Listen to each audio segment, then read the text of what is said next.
स्वामीनारायण हरे, स्वामीनारायण हरे। वचनामृत गडडा प्रथम प्रकरण का 20वां। अज्ञानियों में अतिशय अज्ञानी कौन? संवत 1876 में पौष शुक्ला द्वितीया 19 दिसंबर 1819 को श्रीजी महाराज श्री गडडा स्थित दादा खाचर के राजभवन में पूर्वी द्वार के कमरे के बरामदे में गद्दी तकिया रखवाकर विराजमान थे। उन्होंने अपने मस्तक पर सफेद पाग बांधी थी, जिसमें पीले फूलों का तुर्रा लगा हुआ था। वे कंठ में पीले पुष्पों का हार तथा दोनों कानों में सफेद और पीले पुष्पों के गुच्छ धारण किए हुए थे। उन्होंने सफेद शाल ओढ़ रखी थी और काले पल्ले की धोती पहनी हुई थी। वे कथा पाठ करा रहे थे। उनके मुखार विंद के समक्ष सभा में परमहंस तथा स्थान स्थान के हरिभक्त बैठे थे। उस समय स्वामी श्री सहजानंद जी महाराज बोले कि सुनिए, सबसे एक प्रश्न पूछते हैं।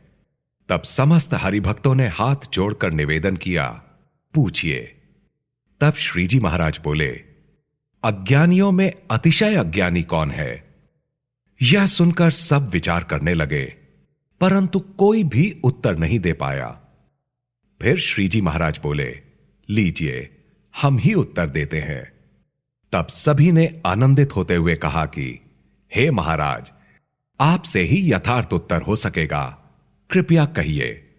फिर श्रीजी महाराज बोले कि इस देह में रहने वाला जीव रूप और कुरूप को देखता है, बाल्यावस्था, युवावस्था तथा वृद्धावस्था को देखता है। इस प्रकार वह अनेक पदार्थों को देखता रहता है, परंतु देखने वाला स्वयं अपने आप को नहीं देखता, परंतु बाह्य दृष्टि से जगत भर के पदार्थों को देखता रहता है, बल्कि स्वयं को नहीं देखता। वही अज्ञानियों में अतिशय अज्ञानी है। जो अपने नेत्रों से अनेक प्रकार के रूपों का आस्वादन करता है, उसी तरह श्रोत्र, त्वक, रसना तथा घ्राण इत्यादि इंद्रियों द्वारा विषय सुख का उपभोग करता है और उसी को जानता है, परंतु स्वयं ना तो अपने सुख को भोगता है और ना तो अपने स्वरूप को भी पहचानता है। वही समस्त अज्ञानियों में अतिशय अज्ञानी है और वही सभी पागलों में अतिशय पागल है और वही मूर्खों में अतिशय मूर्ख है तथा वही समस्त नीचों में अतिशय नीच है। तब शुक मुनि ने आशंका प्रकट की कि क्या अपना स्वरूप देखना अपने बस की बात है? यदि यह अपने हाथ में हो तो जीव क्यों अतिशय अज्ञानी रहे? इस प्रश्न को सुनकर श्रीजी महाराज बोले कि जिसे सत्संग का सुयोग हुआ है, उसे तो अपना अर्थात जीवात्मा का दर्शन अपने हाथ में ही है। उसने कौन से दिन अपने स्वरूप को देखने का पुरुषार्थ किया जो उसने ना देखा? वह तो माया के अधीन रहकर परवश होकर स्वप्न और सुषुप्ति अवस्था में अंतर्दृष्टि करके प्रविष्ट होता है, किंतु वह अपने आप की इच्छा से कभी भी अपने स्वरूप को देखने के लिए अंतर्दृष्टि नहीं करता।